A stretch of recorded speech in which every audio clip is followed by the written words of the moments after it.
Hello, I'm Cameron Word. I'm a host for the radio program Power English on the Korean Broadcasting Network, EBS. I'd like to introduce you to Korean reading textbooks that allow you to study Korean while reading fun stories. It's the Learning Korean Through Stories series. This series contains a total of 3 books. Learning Korean Through Traditional Fairy Tales, which contains stories that Korean children grow up hearing. Learning Korean Through Folk Tales, which retells legends and myths handed down in each region of Korea. And Learning Korean Through Korean History, which recounts the tales of 15 great figures from Korean history.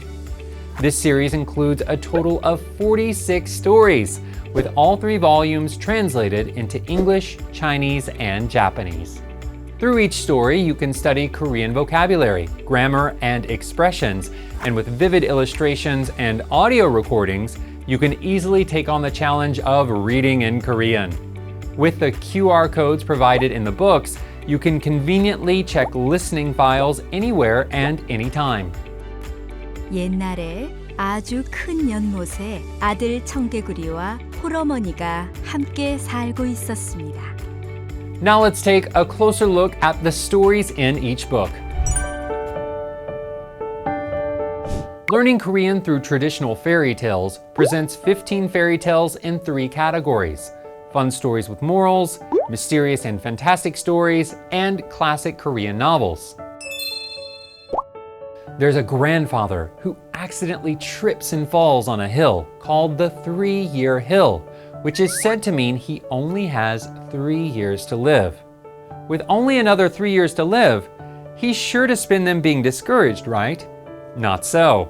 The man's daughter, who married into a neighboring village, proposes a clever idea to the grandfather, whose body and mind are slowly growing weaker. What sort of clever idea is it? How does the grandfather overcome this illness in his mind? While reading the story, you can study the vocabulary and grammar in the text, and at the end, solve fun quizzes and puzzles, and even play games related to the story. There's also a script for a play version at the end, so you can try becoming the main character in the stories. Dive into the Indangsu Sea while acting the part of Simcheong, all while you dive into the story of Simcheong itself. This book contains 16 legends, myths, and folk tales from 6 regions in Korea: Seoul and Gyeonggi, Gangwon, Chungcheong, Jeolla, Gyeongsang, and Jeju. There's also tourist information about the places in the stories, so if you're interested, you can follow the book's friendly guidance and easily visit these locations. Princess Bari is the abandoned youngest daughter of the king and queen. Later on, the king and queen are punished for abandoning Princess Bari and come down with a serious illness, with Princess Bari herself being the one and only person who can bring them medicine. At the end of her suffering, Princess Bari secures the medicine for her parents even though they abandoned her, and the kind-hearted princess becomes a god who sends the souls of the departed to a better place. Guksadang Shrine in Seoul stands in her honor. Are you currently in Korea or planning to visit Korea in the future? Then come visit the places related to these folktales in person and try imagining the plot of the stories and experience various things you can see, enjoy, and even eat. Have you ever watched a historical Korean drama? Learning Korean Through Korean History tells the stories of 15 great figures from Korean history, from the Gojoseon era, when the country known as Korea was first formed, through the Joseon dynasty, which is often featured in historical Korean dramas. 5,000 years ago, Hwanung, the son of a king named Hwanin, lived in heaven.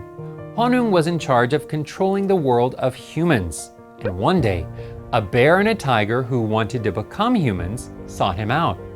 Hwanung told them, "You can become human if, for 100 days, you do not see a ray of light, and you eat only mugwort and garlic." Did the bear and the tiger overcome this ordeal and become humans after 100 days? After reading these stories, you'll be able to easily understand and put into context Korean history at a glance through the use of historical information and chronology. With chronological tables, you can easily grasp the flow of Korean history, understanding what society was like in that era and what each of the main characters in the stories were doing at the time. Those are the 3 books in the Learn Korean Through Stories series, which allows learners to study Korean through traditional Korean stories. So, which volume do you want to read first? Read entertaining stories and learn Korean language, culture, and even basic history by taking a trip into Korea's past with the Learn Korean Through Stories series.